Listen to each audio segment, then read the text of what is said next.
तो हर हर महादेव फ्रेंड, जैसा कि आप लोगों को मैंने पहले ब्लॉग में बताई हूँ कि मैं अपने रियल ससुराल जा रही हूँ छपरा। तो ऐसे आप देख सकते हैं कि मैं छपरा के लिए घर से पैकिंग करके निकल गई थी।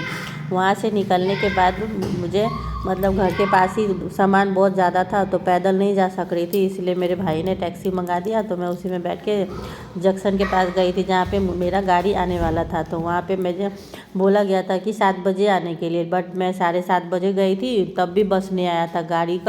गाड़ी बहुत लेट था, 8:30 बजे के करीब बस आया था। तो हम लोग वहाँ पे वेट कर रहे थे और बच्चे लोग तंग कर रहे थे कि मम्मा बिहार कब जाएंगे बोल के तंग कर रहे थे। तो इंतज़ार करते करते फाइनली हमारा बस आ चुका था और उसमें हम लोगों ने सामान लोड करके मतलब गाड़ी खुल गया, निकल गए। तो रास्ते का मैं ब्लॉग नहीं बना पाई क्योंकि मुझे थोड़ा वॉमिटिंग का प्रॉब्लम होता है, इसलिए माथा चक्कर दे रहा था। तो मैं रात भर सो गई। जब फाइनली मैं छपरा पहुंच गई थी, जब स्टेशन से उतरी, तो वहाँ से फिर ऑटो लेके घर गई थी। तो ऑटो के रास्ते में जा रही थी, तो जाते जाते तो पटना स्टेशन उतरने के बाद भी, तो उधर से निकलने के बाद भी हमारा घर 1 घंटा के दूरी पे था। तो वहाँ से मैं टोटो रिजर्व की, वहाँ से निकली, उसके बाद फिर घर गई। तो घर का जो हालत था ना, मैं क्या बताऊँ आपको। घर बंद रहता है, घर मतलब बहुत अच्छा है हमारा, बट घर में आदमी नहीं रहने के कारण हम लोगों को परदेश में रहना पड़ रहा है। और यहाँ नहीं रहने के कारण इतना गंदगी हो गया था ना कि इंसान रहे ना रहे, मकड़ों का जाला हमेशा रहता है सब घर में। तो मैं इधर से जा रही थी, तो और ये ब्रिज देखकर मुझे लग रहा था ना कि मैं सिलीगुड़ी का ब्रिज पार रही हूँ, क्योंकि एनजेपी जाने के टाइम भी हमारा कुछ ऐसा ही सीन आता है। तो मैं फाइनली घर जब पहुंची थी तो देखी थी इधर का व्यू इतना अच्छा लग रहा था ना गाड़ी से देख के कि क्या बताओ आपको। आप कभी आएंगे, अगर आप छपरा के हैं तो आपको पता होगा कि आप कैसे में रहते हैं।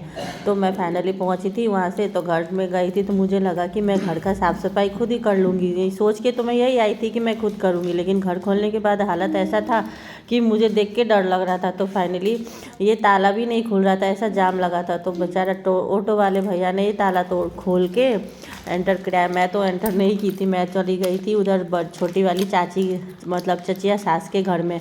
उन लोगों ने बोला था कि अभी घर का साफ़ सफाई हो जाएगा तब आप लोग इधर आ जाइएगा, तब तक इधर ही खाना पीना खा लीजिए। तो मैं उन्हीं के घर जा रही थी। आप देखिएगा मुझे पीछे से ससुराल में जाने के बाद कैसे स्थिति हो जाती है। घूंघट में जाओ, दिखे ना दिखे, बस घूंघट लेना पड़ता है। तो उसके बाद फिर मैं इधर गाँव आओ और ये सरसों का खेत ना देखिए क्या कितना अच्छा लग रहा था ना, यहाँ पे बहुत शांति सा महसूस हो रहा था। फिर मैं उधर चली गई थी, उधर से नाश्ता वगैरह करके आई। उसके बाद मैंने मतलब यहाँ पे कोई आदमी लगाया था साफ़ सफाई के लिए कर ली, लेकिन होता है ना घर का आदमी और बाहर के आदमी को, उन लोगों को पैसा भी दे दो फिर भी सफाई उसे अपने हिसाब से ही करता है, कितना भी दे दो अच्छे से नहीं करते। तो फिर फाइनली मुझे ही अपना काम के लिए हाथ लगाना पड़ा। तो मैं जब हाथ लगाई तो किचन वगैरह साफ़ की, उसके बाद बरंडा वगैरह भी उसने तो धो दिया था, बट अच्छे से नहीं किया था, मुझे पसंद नहीं आया। तो मैंने वो काम फिर से रिपीट किया और खुद से सारा काम किया, किचन वगैरह साफ़ की। फिर गैस जला के देखी तो सब कुछ ठीक था। तो मुझे साफ़ सफाई करने में ही शाम लग गया। उसके बाद इतना थकान हो रहा था ना कि कब सोऊंगी ऐसा फील हो रहा था, बट काम इतना ज़्यादा था कि सो भी नहीं सक रही थी। मतलब घर में ऐसा हालत हो गया था ना कि जितना बार भी धो रही थी उतना ही गंदा निकल रहा था। अब सोच रही हूँ अब कम होगा, बट नहीं, जितना बार भी धो रही थी बस गंदगी निकल रहा था। फिर फाइनली करते करते 2-3-4 बार धोने के बाद हमारा घर फाइनली साफ़ हो गया।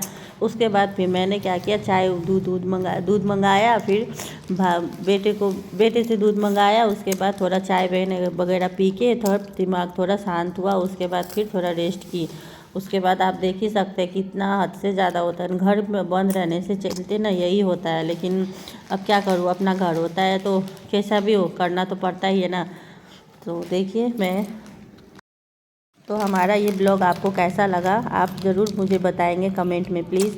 और आपको छपरा का टूर भी मैं कराऊंगी। उसके बाद मैं बताती हूँ। ये बेड के नीचे देख रहे हैं, ये मतलब सारा आदमी नहीं था बोल के सारा बेड मैन हम लोगों का उठा के नीचे था। फिर फाइनली ये सब खोलने के बाद ये सब निकाली, इसके अंदर तक गंदा भरा हुआ था, इतना हो गया था।